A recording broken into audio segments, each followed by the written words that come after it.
The broadcast is live.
The Dorkening and all affiliated shows are not intended for anyone under the age of 18.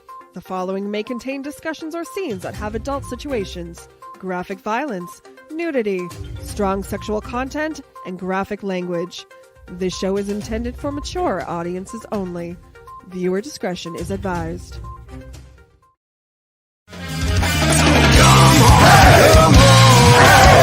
Step it off, break it down and lose it. Come on, follow us to the new revolution. Come on, step it off, break it down and lose it. Come on, follow us to the new revolution.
Rise and shine, my sinners.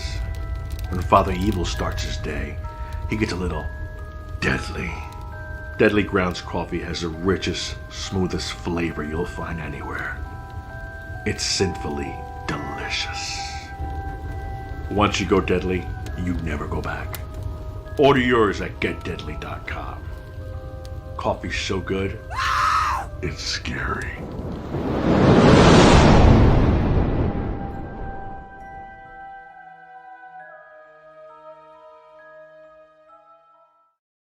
Happy Wednesday, everybody. You're watching Still Toking with. My name's Leo. I'm the monkey behind the camera. As always, Benjamin, you got a friend with you. I do.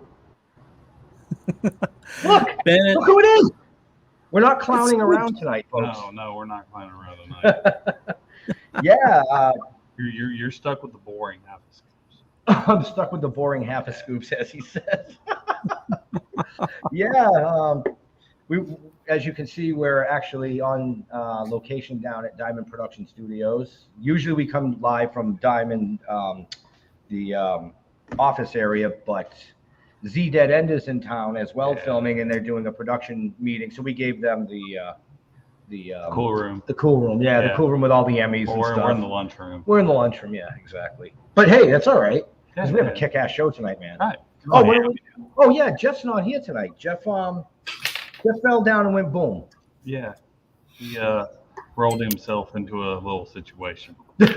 He's resting.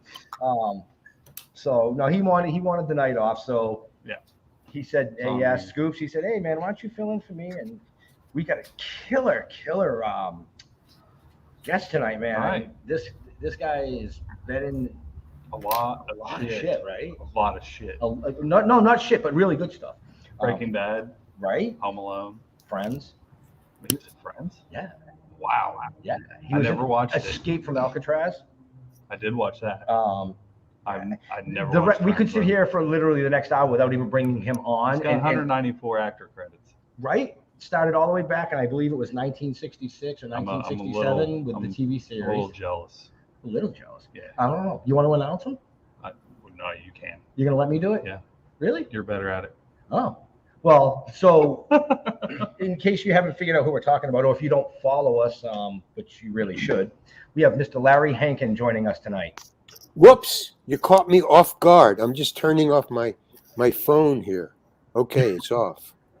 Cool, now I'm ready. Okay, cool. Hi. Welcome. Same to you. Welcome to my place. And I'm welcome to your place. This Zoom is great, or StreamYard anyway. It's cool. Oh yeah, they're all the same. Yeah. We should make that. Yeah, I like that. Right. Sorry, you were talking. I just was coercing with my co-host for a second here. Okay. Well, coerce away. You know how we operate. I mean, we get an idea, and Right. It's like, whoa, wait a minute. Hey, we should do this. Right. We should do that. Yeah. Yeah. All right. So we should talk to the guest. Yeah. Right. Okay. Carry on. I'm a guest. I don't have to do anything. I'm a guest. Well, you're the guest of honor. So tonight's all about you, Larry, and you know hopefully we'll be able to get some awesome stories out of you. But for those of you that are watching, we got a ton of people watching right now. But everybody knows who you are. But for those that do not, would you like introducing yourself? How dare them? Right. You don't know who I am? What the heck is going on?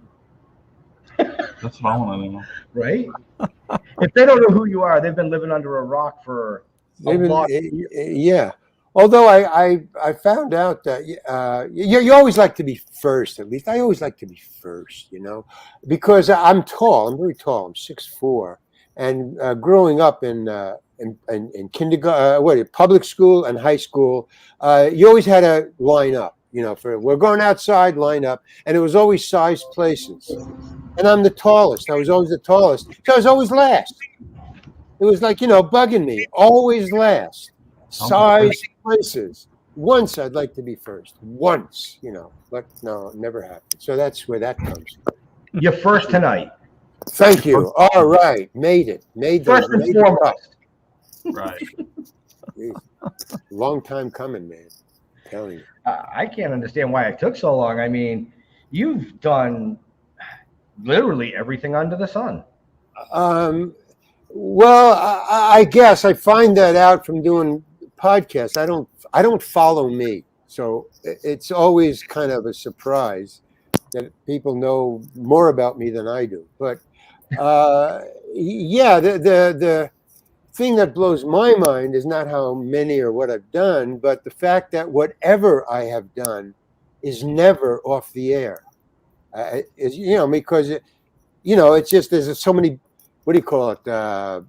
Platforms, and Right. outlets and stuff all over the world, so that I get these weird residuals for like $4 or $1.95 from Thailand. It is really weird, but I'm willing to bet that I am never off the air somewhere on this planet, as a lot of other sitcom members are, like people on Friends or people on Seinfeld or the big ones. Right. I just saw a thing on the internet where they had the 50 most popular TV shows ever, Right. and they were all sitcoms. They were all sitcoms, and some from there was like 2 or 3 black and white ones. They're still, popular. And then there was, and I thought Friends would be the most popular because I'm on that and I get a lot of fan mail from that. But no, it was like maybe 34th. It's just really weird. Really? Yeah, I mean, I was looking, I was watching. Hey, when is Friends coming? Hey, man, let's go. Right. But no, and they're all like old shows from like the 70s, the 80s, and the 90s. They're right up there. So it's really amazing. That's the only amazing thing about the internet is the repetition, and you never go off the air. Right. It's amazing. What's And I guess now podcasts are the same way now. Everybody's doing podcasts. It's amazing. Are you doing a podcast? I was thinking of it, and I've been approached to do one. And the Patreon thing. I have this thing on Patreon. I was talking to Ben about that before we went on the air. Yeah, there's I have a guy who is putting up all my. I made for the last 7 years. I kind of ducked out of working for the system, and I just been working for friends and doing my own movies. So I've done about 30 or 40 in the last 7 years of my own little film shorts. And now I'm being approached to put them up. So they're being put up. Everything I've done in the last 7 years of my own, written and produced of my own, is going up on Patreon. So, I mean, it never stops. The internet is hungry, man. Oh yeah. It's just a beast that will not stop. And then the other thing, the opposite is that is it's a selling machine. It's unfortunately, wow, it doesn't stop. It's a glutton, buy this, click here. Wow. So I stopped doing that, buying this and click here. I purposely just said, okay, no more internet. I will not click on anything that's free or on the internet, just Facebook and 1 or 2 friends, and that's it. And I did that for a month, and my savings account just started to go up. Just because just for $2 and $5, and hey, get this and get this for free for a month, and then you forget about it. So you're like locked in then. So I stopped for a month, and it was just amazing how much money I saved. So what you're saying is you're like most of the general public, and you have at least one room full of useless crap that you never use. No, I have useless craps on my internet that I don't even know I bought. I can't even find them because I signed up for free for a week and forgot about it, and then it's still there, and every once in a while, and some I signed up for automatic payment, so I don't even know. I mean, it's really, I'm complaining to my accountant saying, hey, we got to just check this stuff because I don't know what the hell I got on here, because I only use 1 or 2, but, and I'm locked in and I don't know. Yeah, it's really. Well, you know it's gotten bad. You know it's gotten bad when they have services now that you can sign up for to monitor your services. Like really? I saw an ad for it, and the ad is, are you sick of all those free trials that end up charging you? You sign up to this and basically link it to your bank account, and it's like, easily unsubscribe from all the stuff. Right. So I'm trying to figure out how to get off. I'm thinking of buying a new computer. What are you guys laughing at? What's going on over there? Dustin said that's because most millennials don't know how to operate their bank account. And right. You and Leo kept going, and I go, "Oh, it's the Larry and Leo show." I love this. I heard him. I was gonna get back to him once Larry was all the other day, and I said something about checkbook. He said, "What's a checkbook?" Oh, yeah, there you go. Oh my. I'm kind of in that bag, even though I'm not a millennial. I'm in that bag. I've been working so much, trying either auditioning or getting jobs or trying to remember lines that I don't have time to do human things, that ordinary people do, like take care of my bank account or stuff like that, and you lose track. So, yeah, but it's mounting up to where I'm becoming aware of it. And when you're aware of it, that means you're overboard on that stuff. So I'm trying to school myself into some sort of normal behavior. But I think everybody is doing it. I mean, if you're not in show business, you're on the internet. You're Zooming. You're SteamYarding. You're doing your own podcast. I mean, it's if the electric grid goes down, we're effed, man. Totally. Unless you're really good like we are, and we can operate with smoke signals. So we'll still be coming at you live. Okay. I mean, I never thought of that. But we'll do it. Yeah, and if the wind shows up, you're screwed again. Well, instead of broadcasting to all of New York, we'd be broadcasting to Omaha, Nebraska. Or anybody across the valley, or across the mountaintop. But look, if that happens, and that really happens, and I don't doubt that it will, or that it won't. But if that happens, somebody's going to come along and figure out how to get wind to blow your smoke away, and unless you pay them $10. I mean, they'll figure out how to monetize smoke and wind. You're absolutely right. I'm telling you, man. There's people out there already studying that. I think we should all start working on that now, and somebody is working on it, man.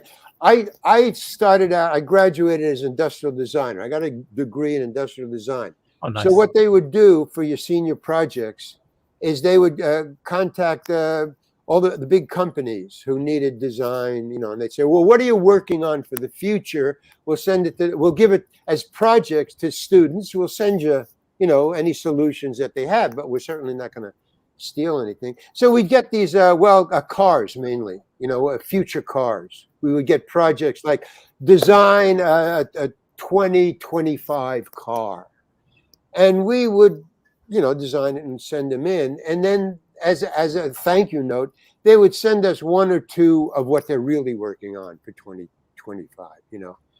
And no matter how hard we tried as students to get out there and think about we never could come up with what those guys were being paid to work on. I mean, they were way ahead of us, and we're students, we're supposed to be so hip and creative. No, they're like Ford and Oldsmobile. We could never beat them at designing or any other kind of product. So if you want to design smoke and wind machines, they're already working on it. They're way ahead of us. Oh, of course. It's amazing. I figured. It's really amazing. You can't beat them. You just can kind of go along. Nothing better to do. True. Yeah. Who's got nothing better to do? We do, but they also don't have anything better to do. There's a lot of my friends that I graduated with, industrial design, they went to Ford and Detroit. They are and spent their life designing. So I would see them every once in a while, just, "Oh, hey, what are you doing?" Because I was in show business, I was totally cut off. And they were designing stuff that was way in the future, way ahead of all the students. But they're all were bald and having heart attacks and were getting divorced. I mean, it screws with your life, the industry, and all that stuff. So you could be inventing, wind and smoke machines to, monetize it, but you're going to suffer for it. Right. It's well, I think what you guys are doing is fine. It's just, you're doing what you want to do. That's the whole ball of wax. Doing what you want to do. Exactly. Well, doing what you kind of want to do and having fun doing it. And having fun doing it, and also being able to pay your rent doing it. Well, yeah, paying the rent's always nice. It's wonderful. It's the best thing. I'm telling you, it's better than being creative. Paying your rent every month is such a holiday. Whew. God, no, I mean, I lived in my car for a year, so you want to talk about paying rent. Yeah, wow. It's a pleasure being able to do that. Yeah, right. But a lot of hard work went into you being able to pay your rent.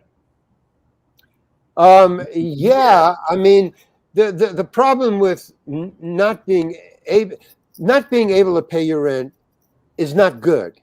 But once you're not being able to pay your rent and solve that, which is what my situation was, I live in my car, so that solved that. But once you solve that, and I'm living in my car, then you think, well, then the rent problem is solved, and you start to live in your car as that's normal.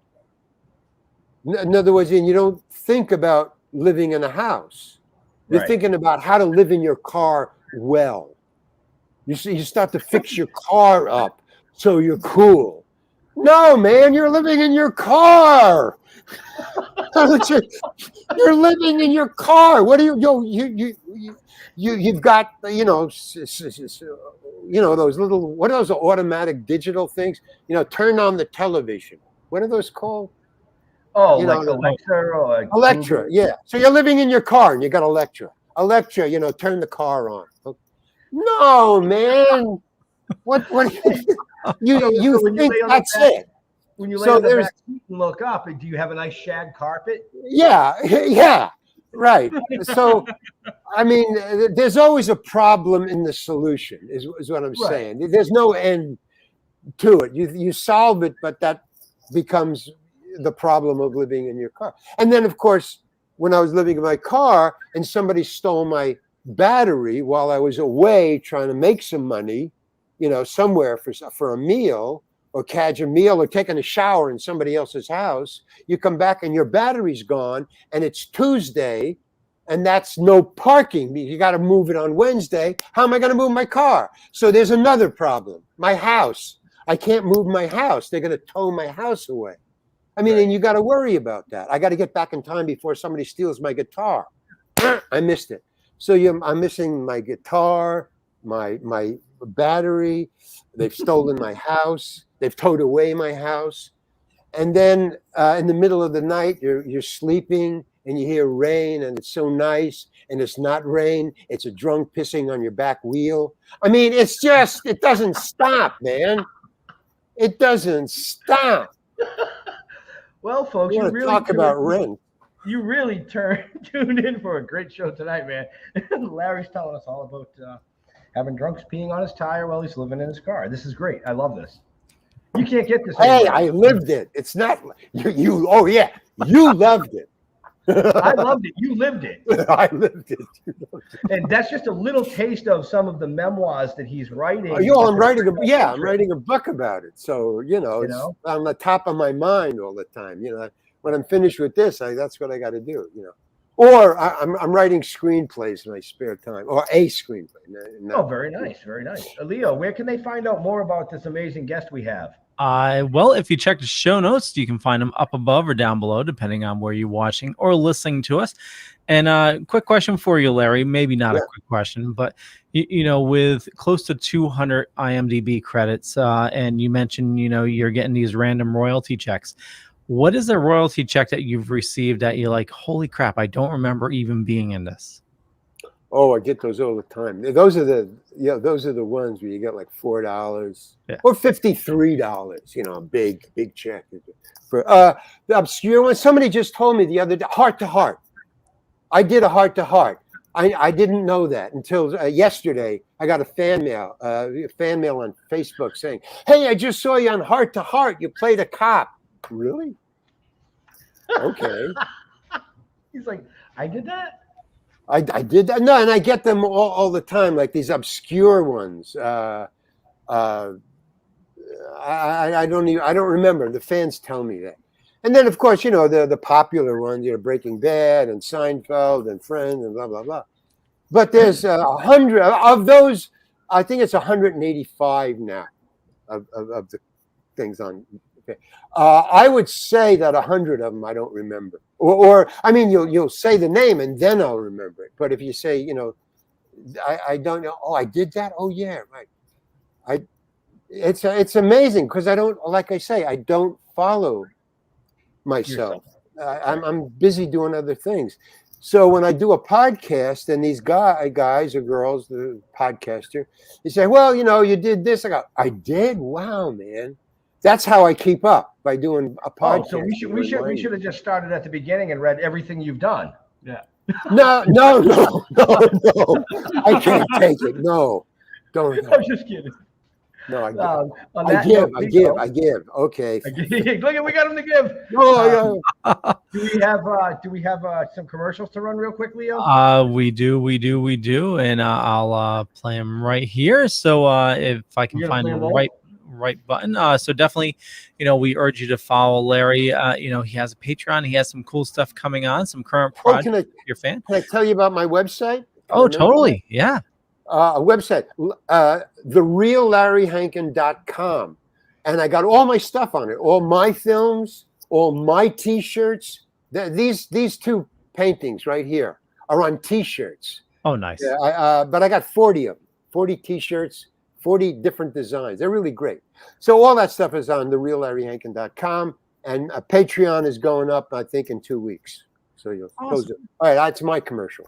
Awesome. Well, you know what? I do have that link in the show notes. So, cool. You know, if you have issues, you know, spelling his name, or you remember, like, you know, a day from now, just come back to the show, check the show notes up above or down below, depending on where you're watching or listening. I got the link right down on the bottom. All you got to do is click. But also, a couple things we got going on is, let me find it here. Where the hell is it? So now is the time to get back to movies. A lot of awesome movies. Suicide Squad comes out this week. And why not go to the Prospect Theater? Here we go.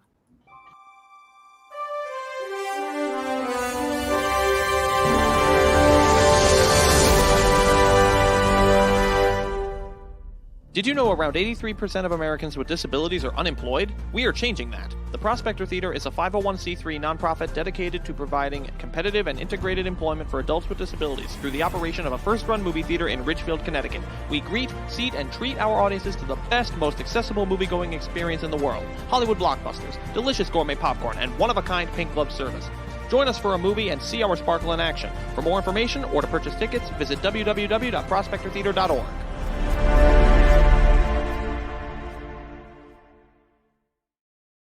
And also, if you love this show, definitely check the show notes, and you can support Still Toking With by checking out episode 1, which is available right now on Vimeo. If your world was turned upside down, what would you do?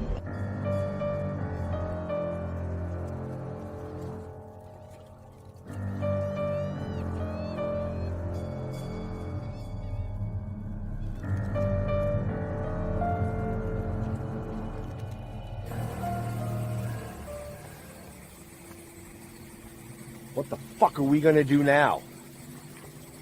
Get high?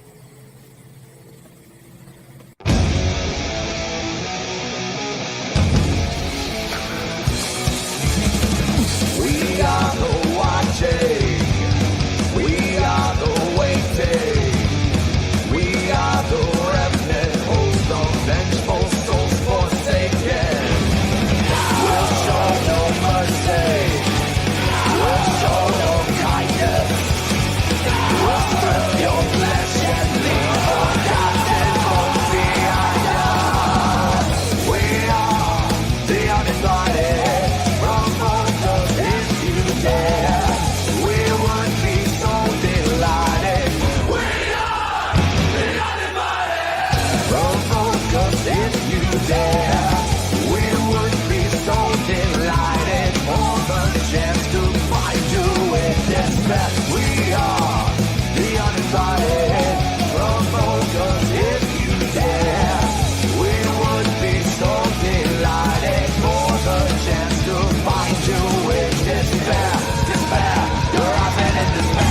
It was more fun that way.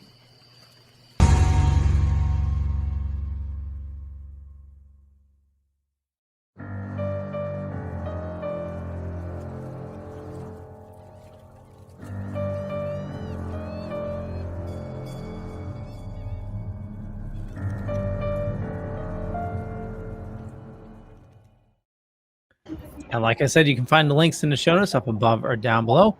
And I brought it up real quick, talking about there you go. Larry's shirts. Nice. Yeah, That's just one. It's a silly one. I love it. They're more. Yeah, there you go. Holy cow! Thank you guys. Look at that. Wow, that's amazing. Gee, I got to get one of those. Oh, by the way, if you wear one of these T-shirts and take a picture, we'll put you up as a model on the website. Very So cool. if you buy a Don't T-shirt, threaten me with a good time like that. yeah. So you wear the T-shirt, get a picture of you wearing it in any place you want, and we'll put it up. We already have. We just started that today. Well, actually, yesterday. So do we have this website in the show notes, Leo? TheRealLarryHankin.com. We do. We do. Thank you. Yeah, because when we went to commercial break, I had to run to the little boys' room, and then Dustin ran to the little boys' room, just in case you needed to know where everybody keeps disappearing to. I'm for that. If you have to go to the bathroom, go ahead. Don't worry about me. Oh yeah, absolutely. The show will wait. Trust me. Okay. Talking about IMDb, just real quick, some of the classics you've been on that mean something to me. Definitely the movie The Jerk, which is right, phenomenal. Laverne and Shirley, Benson. Laverne and Shirley. She discovered me. Really? She got me down to Hollywood. She came up to San Francisco. I was on a show, and she said, "Get that tall guy. He's a physical comedian. I want to do it." It was the Laverne. See, some of the ones I really actually know a lot about, like the Laverne and Shirley show. She wanted to. It was they were doing have a prom. Laverne and Shirley were going to a prom. That was the episode, prom night. So Laverne, Penny Marshall, wanted a date. Wanted a date she could dance with and do funny shtick with, physical humor and dancing. So she said, "Get this tall guy, Larry something, up there in San Francisco. Get him down here. We want him in the show." She sent me for me. I got down there, and that's how I got an agent, and I started to work, and I never went back to the committee. I just stayed down there. So thank you, Penny Marshall. She's passed on now, but she's a funny lady. She was, and I thank her for getting me down here. The Vernon Shirley, I mean, I'm old enough to remember it because I watched it a lot. That me was too. one of my favorite shows. Yeah, with what is it? Squiggy? Squiggy, yep. Lenny and Squiggy, yeah. Lenny and Squiggy, and so I watched. That was probably the last really regular watching, except for Mary Hartman, that I ever watched regularly. Mary Hartman. Wow. Oh, that was a great show. I would leave a party to watch Mary before Hartman. your time, young man. Yeah. He's a young kid. He's a young kid. I had Bill put the light in here so you didn't see the gray as much. But see, I mean, well, no, but hey, look at this. So no, but that Mary Hartman, I would actually leave the wildest party to go watch Mary Hartman. That was a funny show. That was clever. That was really cool. Back in the day. I know the name.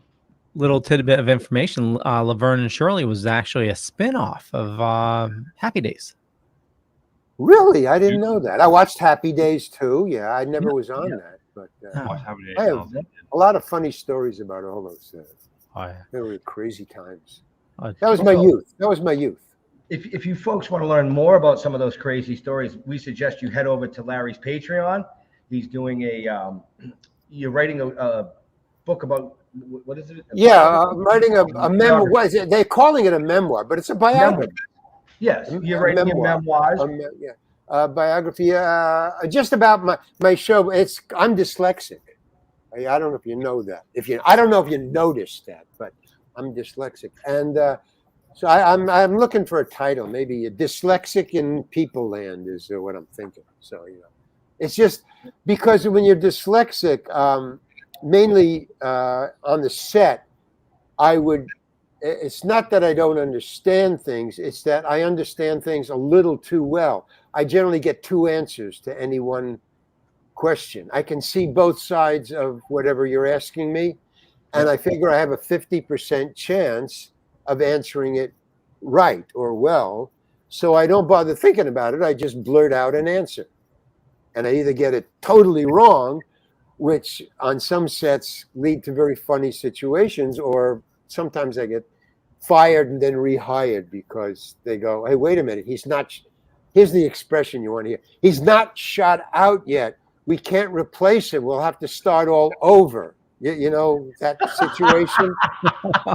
Right? On Escape from Alcatraz, I got really pissed off at Clint Eastwood and I walked. Well, we had a, you know, it's a long story, but what he did was, Don Siegel, who directed that movie, is a great director. I really respected him, and I respected Clint Eastwood too. And I was Clint Eastwood's sidekick through the whole movie, and so I was on in practically every shot that Clint Eastwood was in. I was in too, even if I didn't say anything. I was just standing there, and after every shot, Don Siegel would come up to him. After mainly the first shot, and he'd go, how's that for you, Clint? And Clint would say, that was okay for me. And then Don Siegel would say, okay, we're moving on. Boom. But he would never talk to me. They would like, wasn't there, you know, they just talked to themselves, to each other. And I was getting like a little pissed off because, hey man, you know, I'm here, I'm an actor. And once I get on the set, see, my adjustment is, once we get on the set, you could be Clint Eastwood, but you're not another actor to me. It goes away. Right. So I'm just thinking he's another actor, and he's not talking to me. He's only talking to this other actor. That's what was getting me mad. So Clint Eastwood would say, you know, that's fine. Let's move on. So one time Clint Eastwood said, yeah, that was fine for me. And I decided fine because I was on there for 3 months. That was a long movie. Right. So I was, after about a month and a half, I was getting really PO'd at being ignored every day, no direction whatsoever. By the way, he didn't give me any direction, Don Siegel, ever, because he wanted me to be without direction. That was the character he wanted me to play. And so, but I didn't know that. He didn't tell me that, but that's what was going on. But so I was getting madder and madder, and he was thinking that was fine. Whatever Larry is doing, I'm getting it on camera, and that was cool. So finally, after a month and a half of being ignored, I said, after Clint Eastwood said, that's fine with me, let's move on. And it was the first take. Clint Eastwood does not like to do 2 takes. He will not, he wants to know why. If he wants to do another take, if Don Siegel, and they worked on a lot of movies together, they knew each other. And he'd say, why are we doing this again? And Don Siegel would have to explain. Well, the camera, there was a jiggle or one of the lights blew. So it was a technical thing. And he'd say, okay, fine, let's do it again. But he just wanted to know why we're doing this. So he comes over and he said, is that okay for you, Clint? And Clint said, yeah, it's okay for me. And I finally piped up and I said, yeah, well, listen, I'd like to do it again. I can do it better. And Clint Eastwood just looked at me and he said, yeah, well, I can't. And he walked away. Oh. And everybody just broke up. There was, and I said, oh, man. And I was in the barrel because it was his crew. When the crew laughs at you, that's no good, because once they see you're the fool, they are relentless, man. They will not let you off the hook. That's being in the barrel. That's your fuck. So I knew that immediately. I'd been on a month and a half. I saw what they do to other, you know, day players, and they were starting, or they would play tricks on me, and I thought, no, I can't take this. Another month and a half. So I was trying to figure out how to get out of the barrel. I was trying to, you know, and I was staying up at night trying to think, I can't take another day of this. I'll quit, you know. And finally, I just, you know, luckily I used to be in improv. Sometimes an idea comes and you just blurt it out without thinking. I'm on the set and Don Siegel comes up to Clint Eastwood and he says, it was like 5 or 6 days after he had walked on me. And now I was in the barrel. And he comes up and he says, how is that for you, Clint? And I to this day, I don't think Clint Eastwood knew that he was saying exactly what I had said 5 days ago.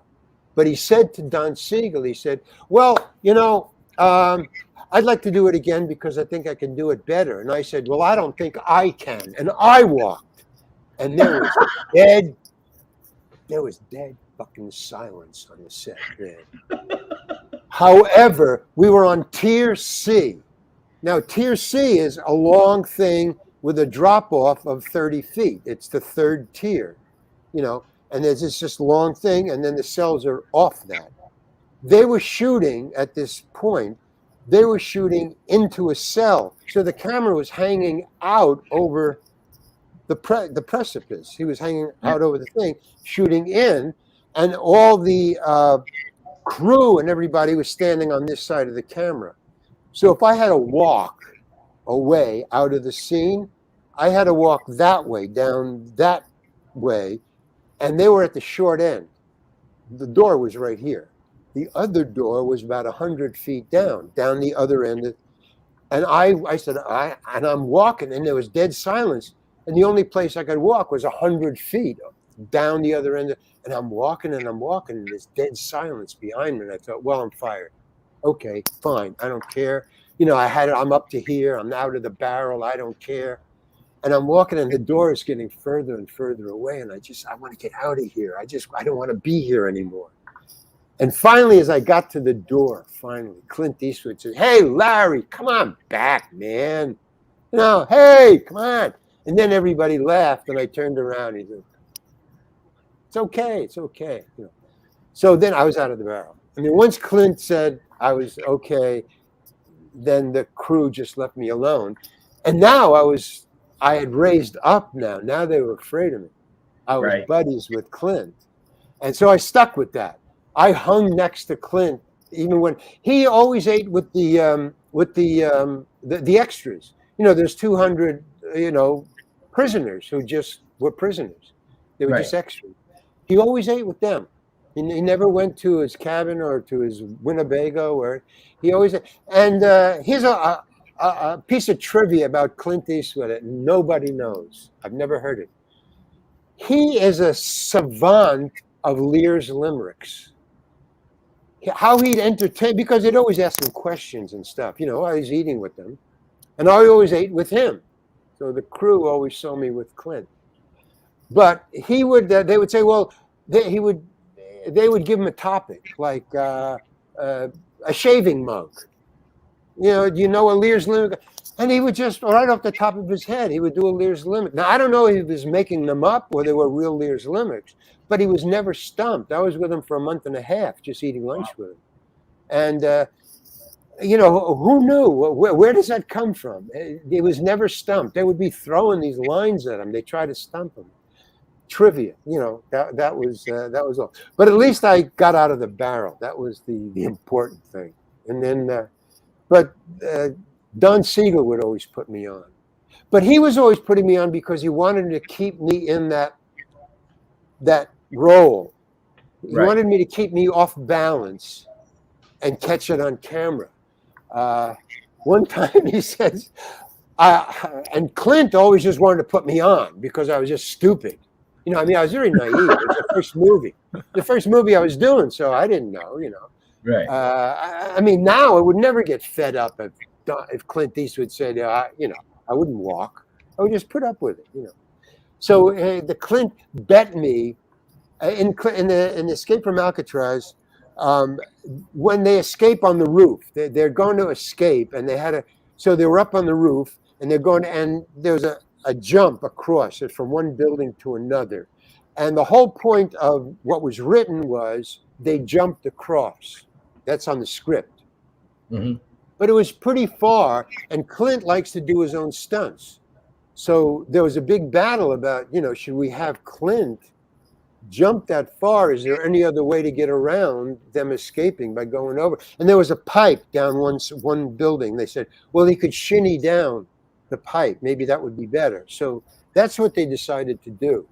But I wasn't in the scene, but I went up there to watch him shoot it because I didn't know what Clint was going to do. So I wanted to see, is he going to jump or is he going to, what are they going to do? So I went up there and I'm looking over the edge, just while they're setting up the camera, and Don Siegel hadn't shown up yet. So I'm looking over the edge and I'm looking how far it is. And I'm going, wow, I don't know if anybody could jump this. So I don't know what they're going to do. I didn't know there was a decision. And he goes, you think you can make it? And I turn around and it's Eastwood. He's standing behind me and he's saying, you think you can jump that? And I figured he's jumping, he's putting me on. He's kidding around. So I said, yeah, sure. I'm kidding around. And he goes, I bet you can. And he's like dead serious. So I think he's still putting me on. I go, sure.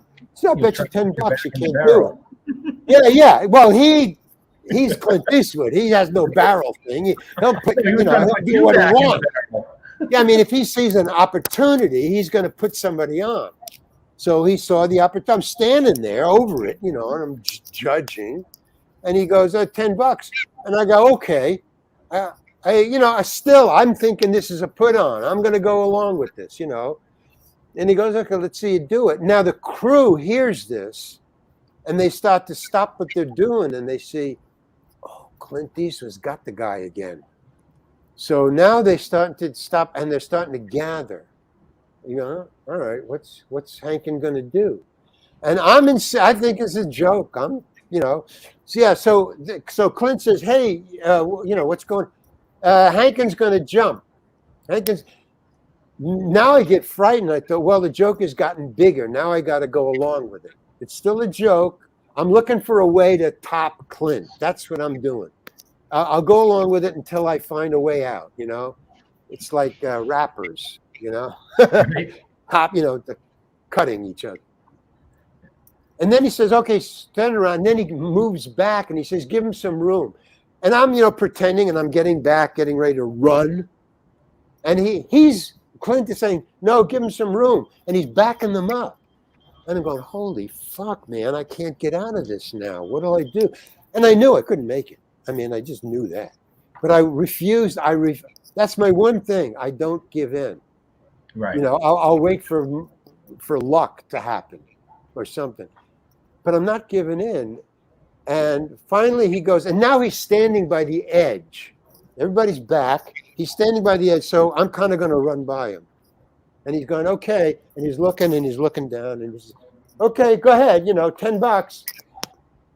And I'm thinking, well, he can't even stop me. I'll be running so fast. If he thinks he's going to, stop me at the last minute, that's not going to work.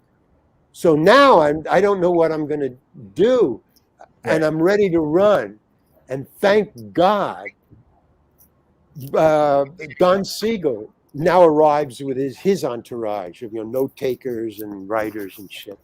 Comes up and he says, "Hey, what's going on? I thought you're setting up, the set. It's not set. It's not ready for him." He says, "What the fuck is going on?" And the crew is saying, "Hey, Clint Eastwood bet Larry Hankin's going to jump across that thing." And Don said, "What are you crazy?" And he runs over. He says, "He can't make that." And he looks at me. He says, "You going to jump this?" And I go, "Yeah." Still kidding around. I mean, I know I can't jump. I go, "Yeah." And he turns to Clint Eastwood and he starts hollering at Clint. He says, "What the fuck are you doing, man? He's going to jump? He can't make that. What is he going to do? He's going to fall down. He's going to kill himself. We got to call a boat or an Alcatraz. You know how we just have to shut down? He's not shot out. So we have to shoot his part all over again. You know what that's going to cost me?" He says, "We can't do that. You're not jumping over. Clint, you just get back in there. We'll get ready to shoot this. Start up." And he stopped. I didn't know what to do. But that's what goes on those sets when you have dyslexia and you're just stupid and you just refuse to give in because you think, heaven will protect me. Right. I mean, I didn't know what I would do, but, I thank God Don Siegel showed up and he really got angry. I mean, he was flat out mad. Did Clint give you the $10 though? Did Clint give you the Nobody. Clint Eastwood still thinks that I was going to jump. I mean, I never confessed. He never brought it up. I mean, it was never brought up again. It was just that's the other thing. Once you do something and there's a mistake or there's a fuck up on the set and they fix it, it's never brought up. That's like a rule, man. And I've been on a lot of sets. If anything happens that's wrong, or if you're not fired then, they don't bring it up again unless you're in the barrel, unless it's a joke and everybody can make fun of this person. But if it's a serious thing, they don't talk about, hey, you're a fuck up, man. That's just not done. I know why. I mean, they're trying to make a movie, and if you bring that bullshit onto the camera, Right. It's going to ruin it. So I thought that was a kind of a great rule on sets. No carryover to real mistakes. If you screw up a shot, like sometimes they would have something I'll tell you exactly one. In Escape from Alcatraz, they made the artist, the old guy. I don't know, but there was an old guy who was a painter in Alcatraz, and the warden took away his paints as punishment, and the guy was crazy, and he said to somebody, "If I can't paint, I don't need my hand." And so when he was in the shop, he cut off his hand on camera. That's how crazy he was in the story.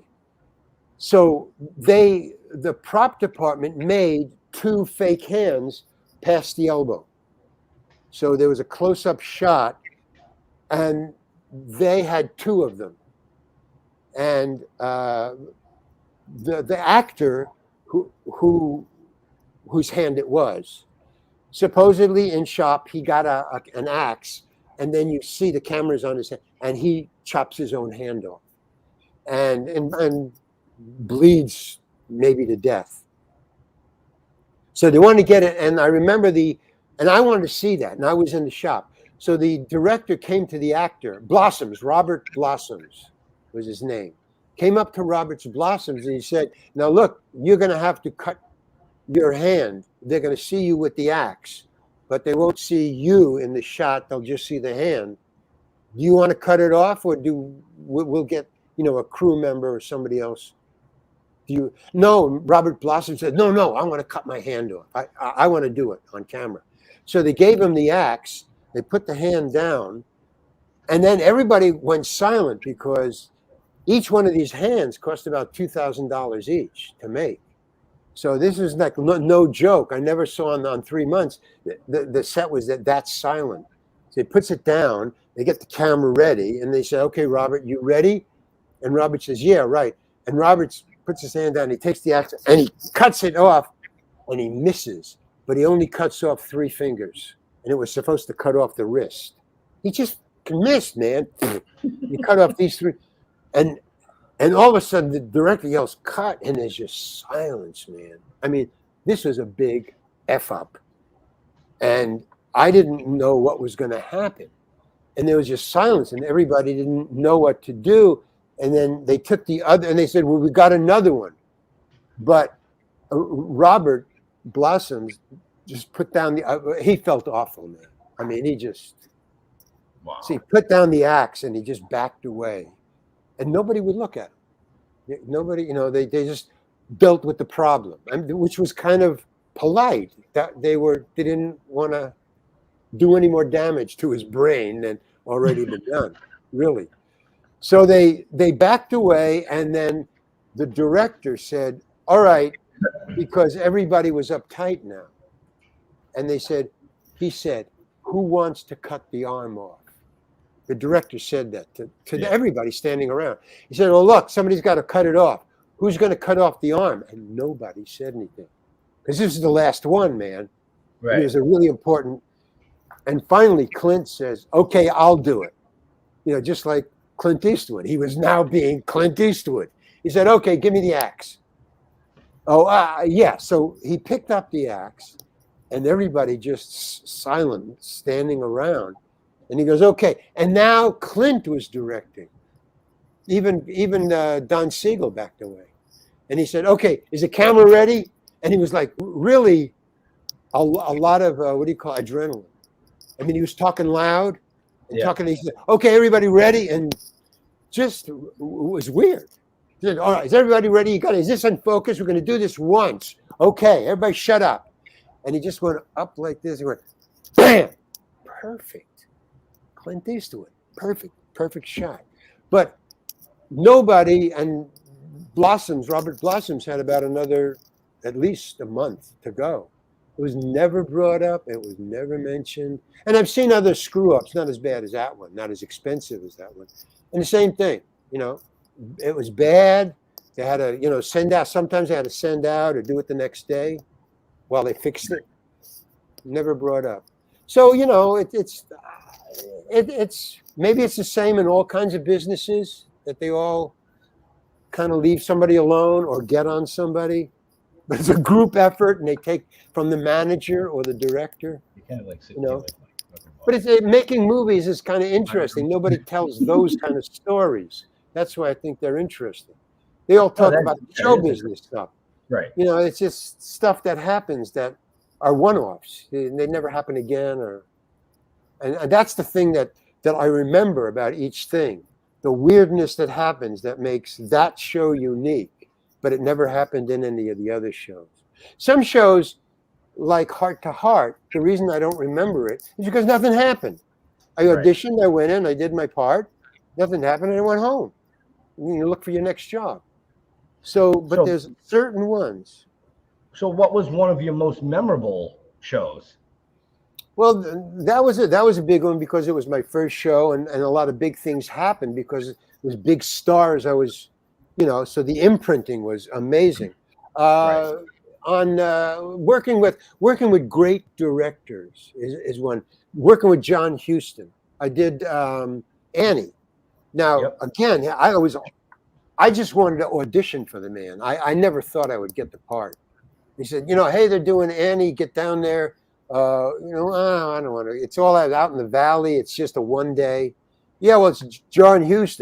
John Hughes, holy cow, yeah, I'll audition. There was 5 lines or something. But, so it was kind of below my pay grade. But John Hughes, I'll do anything. I'll work for free. Right. So I went there, and 2 things he did that were just amazing. But that all great directors just do one thing you'll remember for the rest of your life. Not the same thing, but he did 2. One was in the audition. When I came in, I had long hair, much longer than this. I was a hippie. My hair was down here. I go in, I'm auditioning for the dog catcher. And since it's John Hughes, and he had the premier casting directress woman of Warner Brothers. So, the top, so she was like as big as John Hughes is for his job. So he says, Larry Hankin, you're next. So she brings me in, and he's on the set, John Hughes, and he's watching his rushes, in the TV Village. He got the big screen, and he's watching like this, totally into it. And as he comes up, he says, oh, and she said, and she takes me by the shoulder. She gets behind me, and she takes me by the shoulder, and she guides me right directly in front of him. And he goes, what are you doing? What are you doing? And she goes, I'm just positioning him so you can look at him. Don't touch my actors, please. I go, wow, man, a little respect. Cool.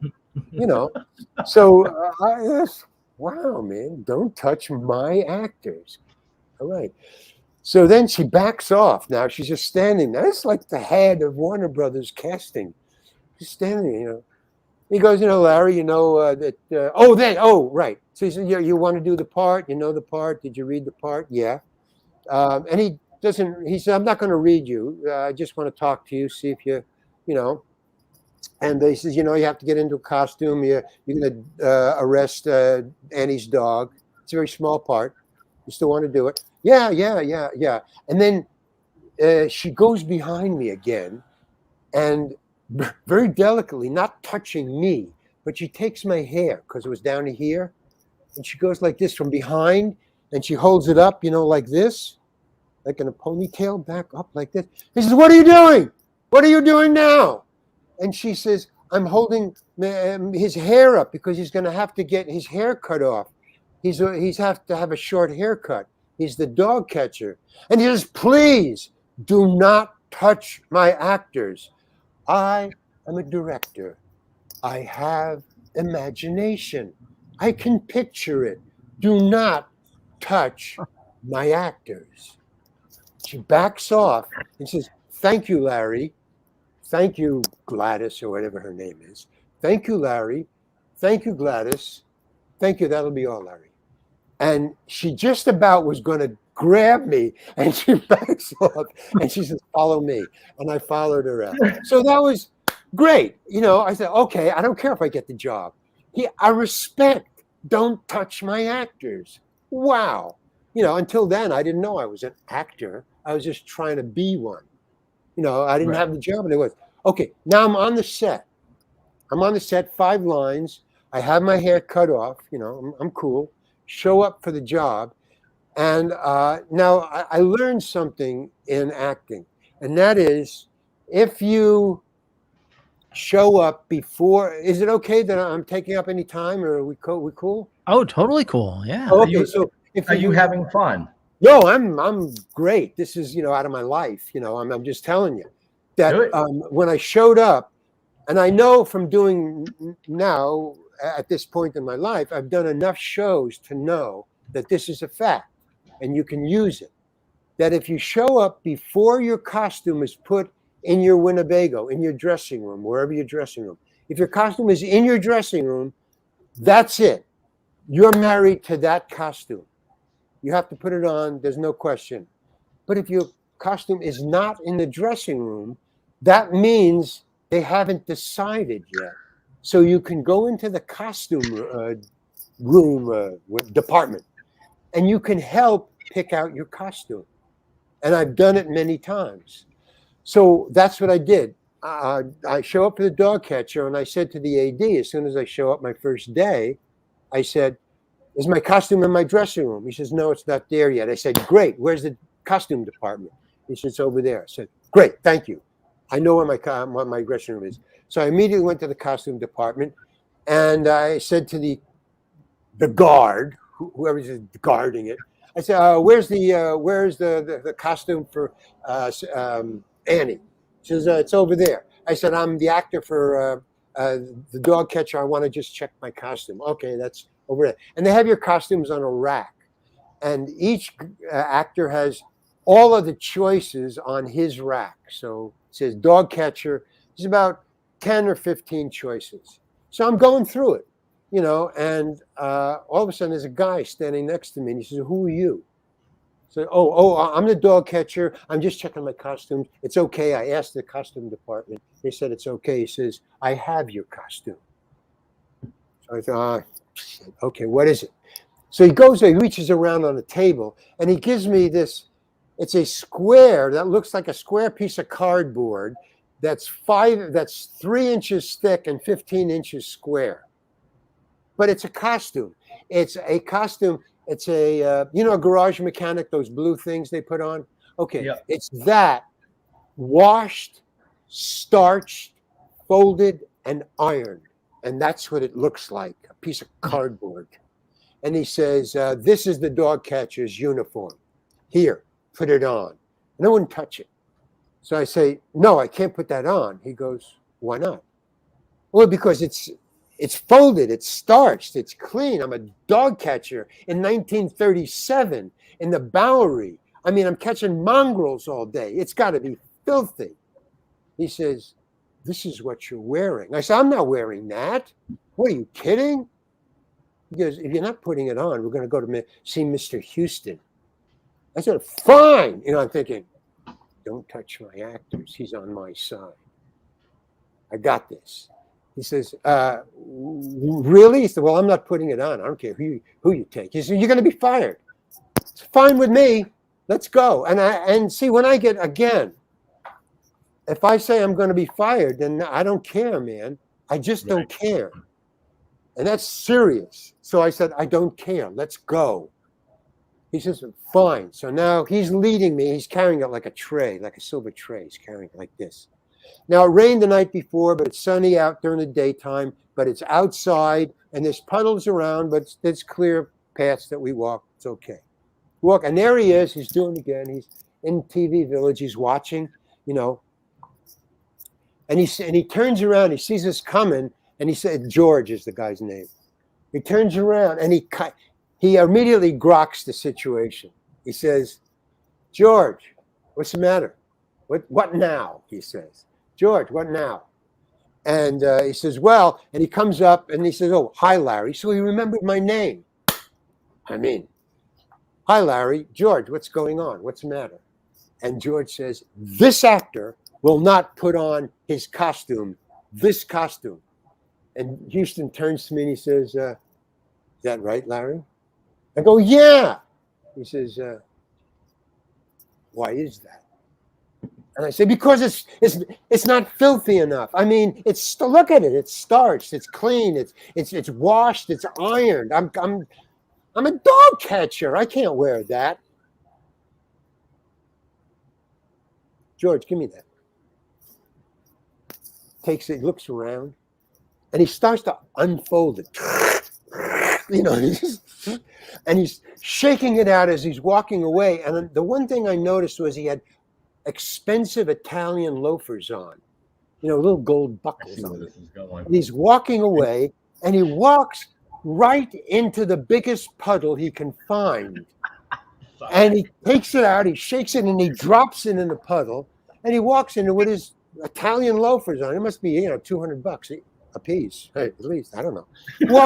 And he starts walking all over this garage mechanics starch thing, and he's stomping on it, submerging it under the puddle. And then he very delicately, with these two hands, he reaches in and he picks it up, dripping away, holds it far away from him, and he walks back to George, and he said, George, I want you to take this costume, dry it off, and put it on this actor. Thank you, George. Thank you, Larry. And he turns back and he's back into his face. And I thought, cool, man. Now this is why John Huston is John Huston. And the costume that I'm wearing in the movie that you see is the costume that John Huston stepped on in the puddle. And it's perfect. It's perfectly filthy. It's great. That's pretty cool. That's pretty cool. That's John Huston, man. Right? That's what great directors do. They don't do that. They do the impossible or the thing you could never think of. That's why they are who they are. Right. You know, I'll jump across that if John Huston tells me to jump across. I'll jump across. Right. So where can people find out about this amazing guest tonight? Well, certainly check the show notes up above or down below, depending on where you're watching or listening to us. And the website's thereallarryhankin.com. Is that it? Yeah, thereallarryhankin.com. Yeah. Awesome. Thank you. That's pretty badass. Yeah. I mean, I've enjoyed listening to these stories, and I want to learn more. So I might be following you on Patreon. Well, cool, man, because that's what it all is. It's like 8 hours of me telling that kind of story. On each set has a different director or a different screw up of Larry Hankin because of dyslexia, you know. But they're worthy, of listening to. They're good. Well, absolutely. I mean, your credentials over the years. I mean, you've played in so many things. Yeah. Right. Yeah. But here's the thing. The thing is that as good or bad as I am in each one of those things, there's something that I have that I don't know about, and I try to be a good actor. I try to do the right thing, memorize my lines, hit my marks, don't bump into the furniture, and give your cues. I try to do that. But above and beyond that, there's directors who, the real great ones, don't give you directions. In other words, they see something that they want on camera, and they will do anything. The great ones will do anything to get what they want on camera. It's not you, it's not personal, and it's not what they tell you. It's what they see in the TV village on camera. And that's what they're trying to get. And if they turn it, and they'll do anything to get that performance. And it may not be any direction at all. Larry David the direction that he gave was incredible. That's the third one. Do you have one more time for a short one? Just to show you, the great directors. I showed you two. Here's another one. Totally different, but great. I'm on the set. Larry David just stands off on the side. He doesn't direct. He stands on the side. This is Seinfeld. He obviously does it for his show now too, but this is Seinfeld. Stands up to the side, and Tom is the traffic director. He directs the 3 cameras. He directs the actors, but Larry David is protecting the jokes and the funny, the writing. So he'll say, Tom, hold it for a second. I want to talk to Michael. So he goes up to Michael and he'll go, and he'll take you aside. See, a lot of directors don't. If they're going to tell you something, they'll just walk up to you like he does to Clint. Now he says, Clint, is that okay for you? Yeah, fine. Okay, moving on. No, Larry David will pull you aside, which is kind of nice, because if he's going to tell you something bad, it doesn't involve everybody else. Up to you. So he calls you aside, tells Michael something, and he did that to each one. I was there for a whole week. So he whispers something, which is also nice. It's not for everybody. It's just for you. Okay, and he goes, okay, and then Michael goes back into the scene. You do this. He says, okay, Tom. Tom says, okay, and action. Michael does the scene again with everybody else, and Michael is 20 times funnier. God knows what the fuck he told him, But you go, oh, wow, man. So I see him do this to each one. He does it to Seinfeld. He does it to the girl. So I'm there the whole week, and he never talks to me. He's one of those directors. I understand. I respect him. He doesn't direct. He doesn't say anything. If he has something to say to you, he'll call you aside and whisper it. And you don't know if he's directing it or what he's giving you. I don't know. If he's giving a line reading or whatever. One day, I think it was the day that we were shooting, he says, Tom, hold it for a second. I want to talk to Larry. I go, oh, man, I'm going to get the Larry David juice. He's going to make me funnier. He takes me aside. Oh, great. He says, okay. Now, I got to tell you, I do have a backstory every once in a while. I don't just show up. I think about it. So for Larry David's, for the show, for Mike, I was imitating Michael Richards, Kramer. I was imitating Kramer. But I had a backstory for Tom Pepper, who was the actor who was imitating Kramer. I had a backstory for him. And I was thinking, okay, I'll just go 0. I think Tom Pepper is passive aggressive. I don't want to hear any more dried fruit. It's like passive aggressive. He doesn't hit anybody, but he has nothing. So I'm thinking, okay, 0. Keep it unless either be aggressive or don't do anything. Be aggressive or don't do anything. Nothing. Don't do anything. Buster Keaton, the great stone face. So I had Buster Keaton in mind while I'm doing Tom Pepper. Calls me aside, and Larry David says, whispers to me, I know what you're trying to do. Just like with that challenge. I know what you're trying to do. And the key word that got me was trying. All of a sudden, again, I'm a professional. What do you mean trying? I'm either doing it or I'm not. That's what I'm thinking. And who are you to get this attitude? Either give me a direction or leave me alone, man. What is this trying? So I said to him, because, again, you're on the set, you're another actor, you're another director, you're not Larry David. So I just said to him back immediately, I said, oh, really? What am I trying to do? And Larry David says, you're trying to do nothing, which blew me away because that's exactly what I was trying to do. So being pinned, and I was ready to have a fight with him. And I would go, whoa. And I said to him, oh, my God, that's what I'm trying to do. Just became this little kid. Oh, wow, that's right. Yeah, you are. That's what I was trying to do. So he says, well, you're doing something. And he walked away. And I thought, that's the greatest piece of direction I've ever gotten. And that was it. So there's another great director.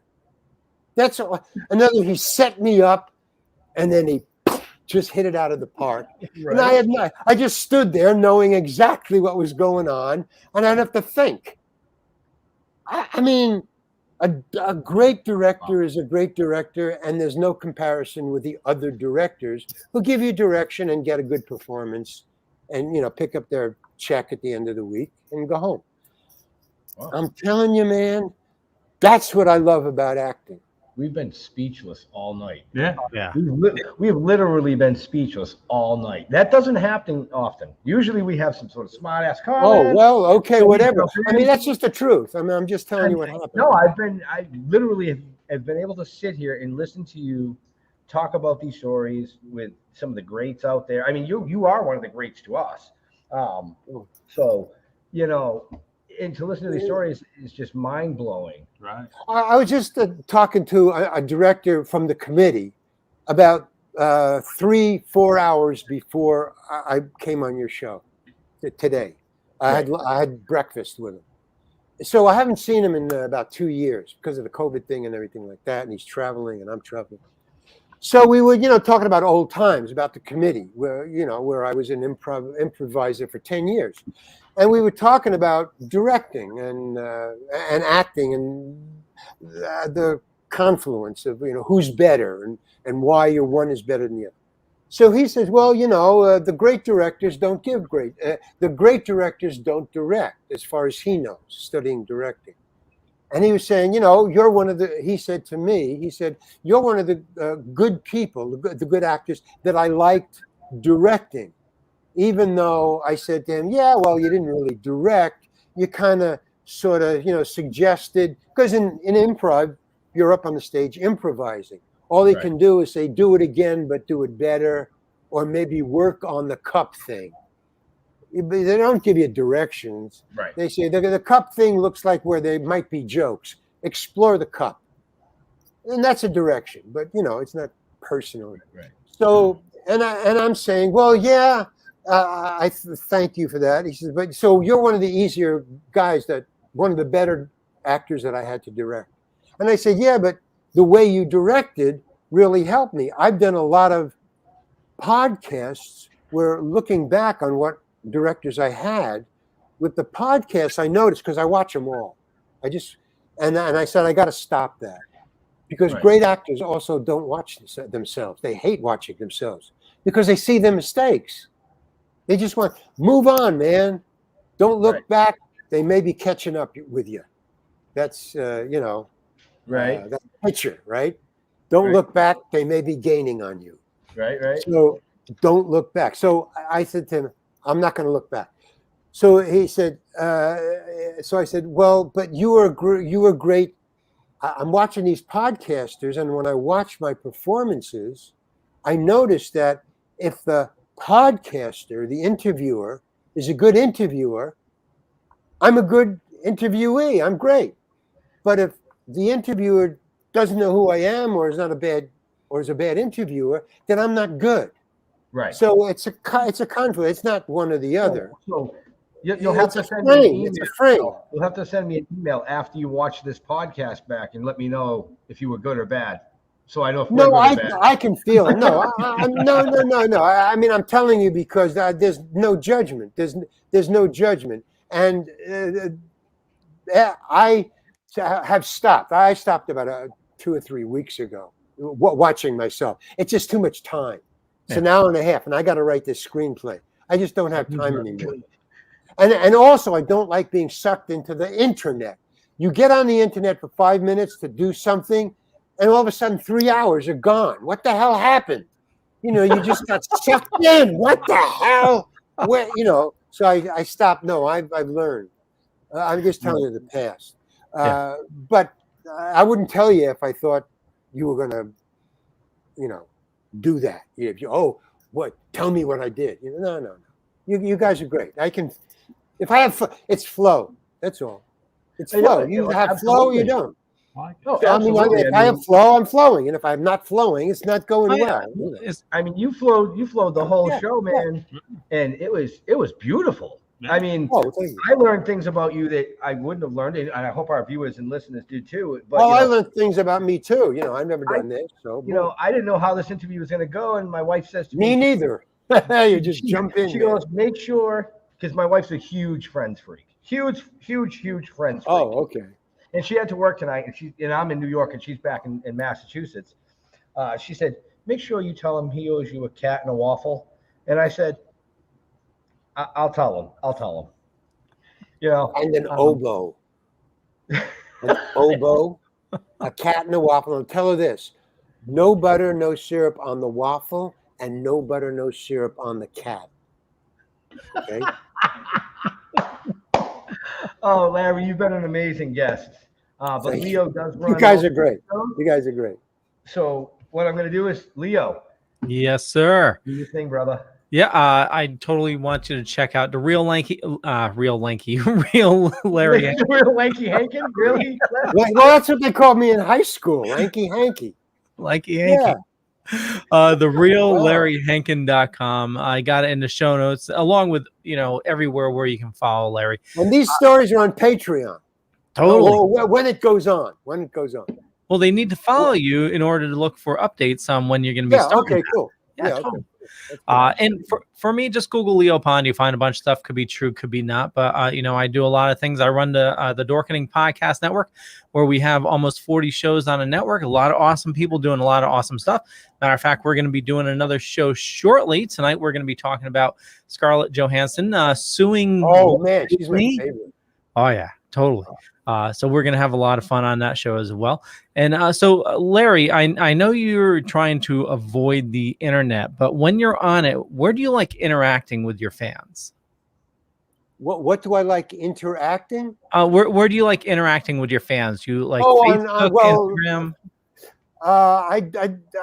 I would like to interact with my fans. I don't know how to do it. Facebook, they just say hi. I don't write because it takes too much time. Okay. I just go, I say thanks or great or you're full of crap or whatever. But I would like to interact. I don't know how to. How can you interact with fans? I like to talk to them, find out what they have to say because I'm interested in them. Yeah. Their lives. I'm a writer. But I don't know how to do that.